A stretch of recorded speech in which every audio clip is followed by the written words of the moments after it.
श्रीमद् भागवत गीता के अध्याय 8 के श्लोक 14 में भगवान कहते हैं कि अनन्य चेता सततम यो मा स्मरति नित्यशः तस्य अहम सुलभः पार्थ नित्ययुक्तस्य योगिनः। अर्थात हे अर्जुन, जो अनन्य भाव से निरंतर मेरा स्मरण करता है उसके लिए मैं सुलभ हूँ, क्योंकि वह मेरी भक्ति में प्रवृत्त रहता है। भगवान कहते हैं अनन्य भाव से, अनन्य भाव।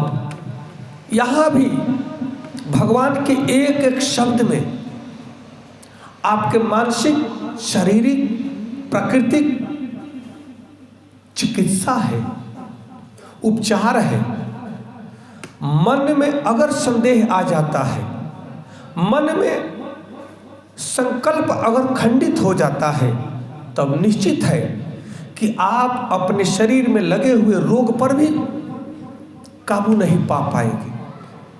तो परमात्मा को कैसे प्राप्त कर लेंगे? योग को कैसे कर पाएंगे? योग को करने के लिए, परमात्मा से स्वयं को जोड़ने के लिए आपको सबसे पहले अपने मन में अखंडित संकल्प करना होगा, जो कभी खंडित न हो, और स्वयं को योग से जोड़ें।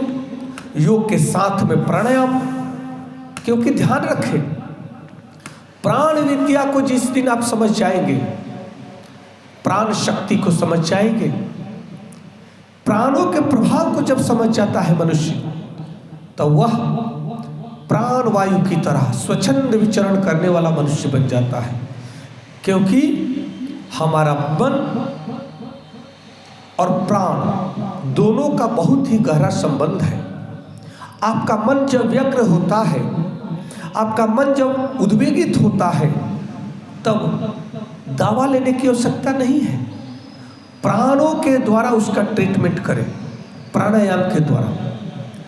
आप जब भी मन में उद्वेग हो, परेशानी हो, डिप्रेशन हो, तनाव हो, ब्लड प्रेशर बढ़ जाए, क्रोध आ जाए, तब संयमित करके अपने मन को एकांत में बैठ जाए और 11 बार, 21 बार, 31 बार, 51 बार आप जो कर सकते हैं डीप ब्रीदिंग करें, लंबे गहरे श्वास, और आप पाएंगे कि 2 मिनट भी नहीं लगेगा, 1 मिनट के अंदर आपका मन शांत हो जाता है, आपका बढ़ा हुआ ब्लड प्रेशर शांत हो जाता है, आपके मन की चिंता कम हो जाती है, अन्यत्र का विचार आना कम हो जाता है।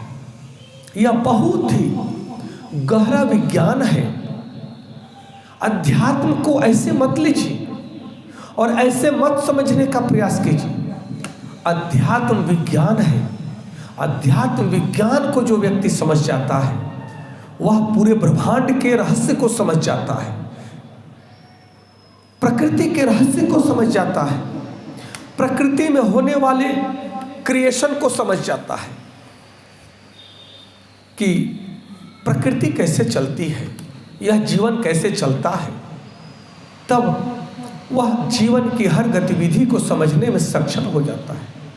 इसलिए हम सब का परम कर्तव्य है कि पहले योगी बने। बार बार भगवान श्री कृष्ण से कहते हैं कि हे अर्जुन, तुम कुछ बनो या मत बनो, तुम योगी बनो। योगी व्यक्ति अद्भुत दैवी संपदा से संपन्न हो जाता है, फिर उसको भौतिक संपदा की कोई आवश्यकता नहीं रह जाती, और उसके इशारे पर भौतिक संपदा नाचती है, उसके पीछे पीछे चलती है, योगी के पीछे पीछे भौतिक संपदा दौड़ती है। इसलिए भौतिक संपदाओं के पीछे मत भागो, योग के लिए, अपने आत्म कल्याण के लिए परमात्मा के पीछे चलो, परमात्मा के साथ चलो। ये सारी संपदा आपके सेवक बन जाएगी। ये इस दिव्य ज्ञान को जानना अति आवश्यक है। नमस्कार, धन्यवाद। जय श्री कृष्ण।